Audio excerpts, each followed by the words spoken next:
Howdy folks, welcome to the most recent installment of the Truck Camper Conversion Series. If you watched the last episode, you may have noticed a clue as to what we're going to be working on for this episode, but only part of it. And if you haven't watched that last episode, shame on you, you should go back and check it out. It's a good one. Our schedules are kind of crazy right now. That's why you're seeing things that might not be perfectly in order, but we're still going to put that into an episode and provide it to all of you. And since I'm out there working with an angle grinder on this thing, I figure I might as well take the opportunity and go through, do a whole bunch of other prep, miscellaneous stuff.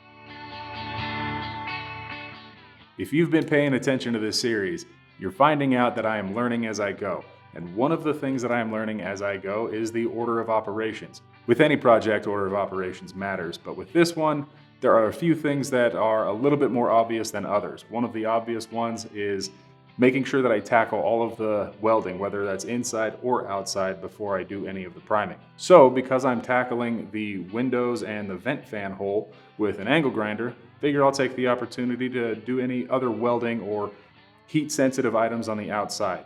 So the other big thing that's going to take place in this episode is priming the inside. I'm going to be priming the inside with a 2-part epoxy primer.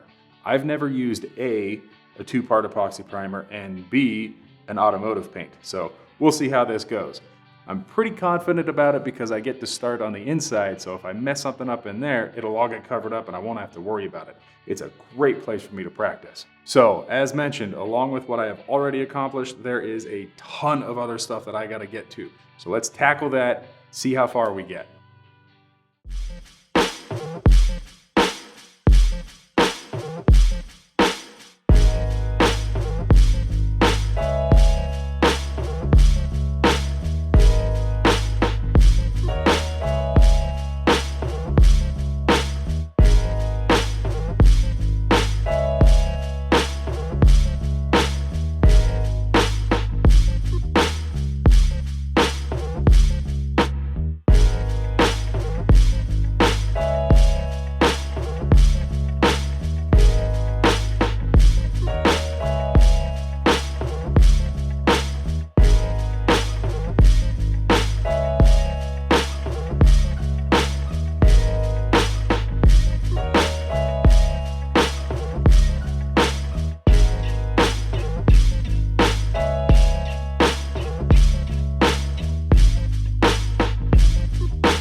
Well, that was one of the more miserable experiences I've had to deal with lately. Definitely the worst experience I've had with the truck so far. I really like my neighbors. Not a single one of them has complained that I'm building this monstrosity in my driveway here. I would hate for that to change. So in order to mitigate any overspray that might get onto their homes or their cars, I just sealed up the entire interior. Now that meant that there was no ventilation. I used respirators, OV respirators to be sure, just to make sure I can get as much protection as possible.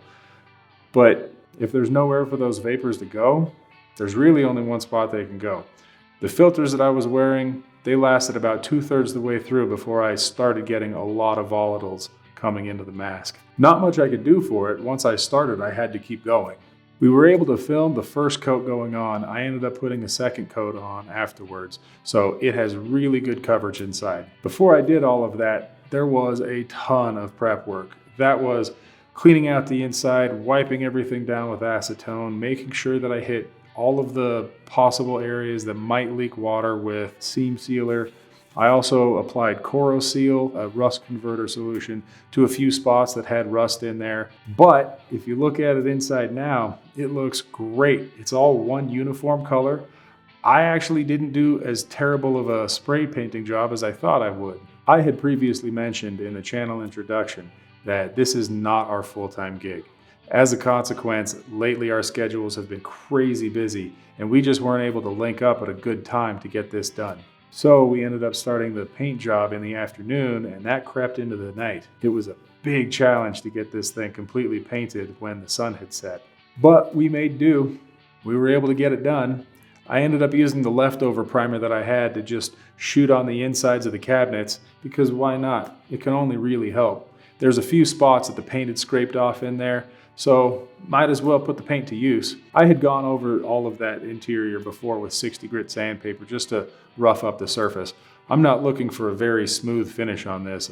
All of this is going to be covered up, including the cabinets. So as long as I was able to get something with good adhesion, that's all I was really considering. Another realization that I had as I was painting the interior is I am going to have to paint the exterior much sooner than I had thought. There's a host of factors as to why, but that'll be explained in that episode. I hope you can join along for that one as well. Thanks again for watching. Really appreciate your support and your viewership. We'll see you next time.